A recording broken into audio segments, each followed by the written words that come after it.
ಪುಣ್ಯಕೋಟಿ ಕಥೆನ ರೀಮೇಕ್ ಮಾಡಿ ನಮಗೆ ಹೇಳ್ತಾವನೆ. I am god. Shivaraj Kumar, Upendra ಹಾಗೂ ರಾಜ್ಬಿ ಶೆಟ್ಟಿ ಕನ್ನಡ ಚಿತ್ರರಂಗದ ಈ ಮೂವರು ದಿಗ್ಗಜರು ನಟಿಸಿರುವ ಸಿನಿಮಾವೇ 45 ಕ್ರಿಸ್ಮಸ್ಗೆ ರಿಲೀಸ್ ಆಯಿತು. ಅರ್ಜುನ್ ಜನ್ಯ ಇದೇ ಮೊದಲ ಬಾರಿ ನಿರ್ದೇಶಕರಾಗಿ ಅದೃಷ್ಟ ಪರೀಕ್ಷೆಗೆ ಇಳಿದಿದ್ರು.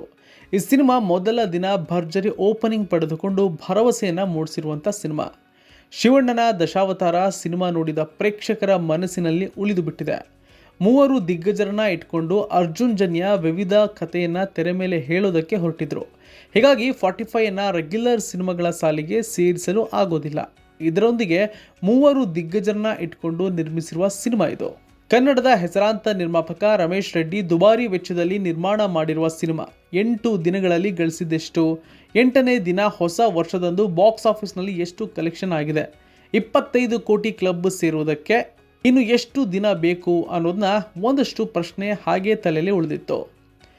45 ಸಿನಿಮಾದ ಕ್ಯಾರೆಕ್ಟರ್ಗಳು, VFX, ಸಿನಿಮಾ ಕಾನ್ಸೆಪ್ಟ್ ಎಲ್ಲವೂ ಪ್ರೇಕ್ಷಕರಿಗೆ ಇಷ್ಟ ಆಗಿತ್ತು. ಹೀಗಾಗಿ ದೊಡ್ಡ ಮಟ್ಟದಲ್ಲಿ ಸಿನಿಮಾ ನೋಡೋದಕ್ಕೆ ಥಿಯೇಟರ್ಗೆ ಜನರು ನುಗ್ಗಬೇಕಾಗಿದೆ.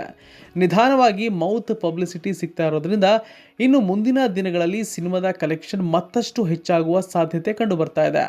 ಇನ್ನು ಕರ್ನಾಟಕದ ವಿತರಕರ ವಲಯದಲ್ಲಿ 8ನೇ ದಿನ 75 ಲಕ್ಷ ಕಲೆಕ್ಷನ್ ಆಗಿದೆ ಅಂತ ಚರ್ಚೆ ಆಗ್ತಾ ಇದೆ. ಬಾಕ್ಸ್ ಆಫೀಸ್ ಅಂಕಿ ಅಂಶಗಳ ಪ್ರಕಾರ ಈ ಸಿನಿಮಾ 8ನೇ ದಿನ ಅಂದರೆ ಹೊಸ ವರ್ಷದಂದು ಗಳಿಕೆಯಲ್ಲಿ ಕೊಂಚ ಮಟ್ಟಿಗೆ ಏರಿಕೆಯಾಗಿದೆ.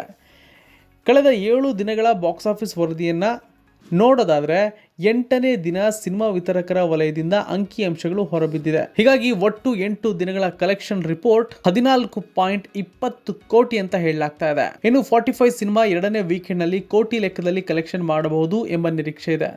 ಆರಂಭದಲ್ಲಿ ಒಂದೊಳ್ಳೆ ಕಲೆಕ್ಷನ್ ಮಾಡಿದ ಸಿನಿಮಾ ವೀಕೆಂಡ್ನಲ್ಲಿ ಲಕ್ಷಕ್ಕೆ ಇಳಿದಿತ್ತು.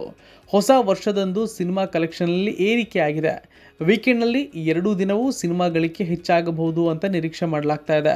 ಹಾಗಾಗಿ ವರದಿಗಳ ಪ್ರಕಾರ ಮೊದಲ ವೀಕೆಂಡ್ನಲ್ಲಿ 15ರಿಂದ 18 ಕೋಟಿ ಕಲೆಕ್ಷನ್ ಮಾಡಬಹುದು ಅಂತ ಅಂದಾಜು ಕೂಡ ಮಾಡಲಾಗ್ತಾ ಇದೆ.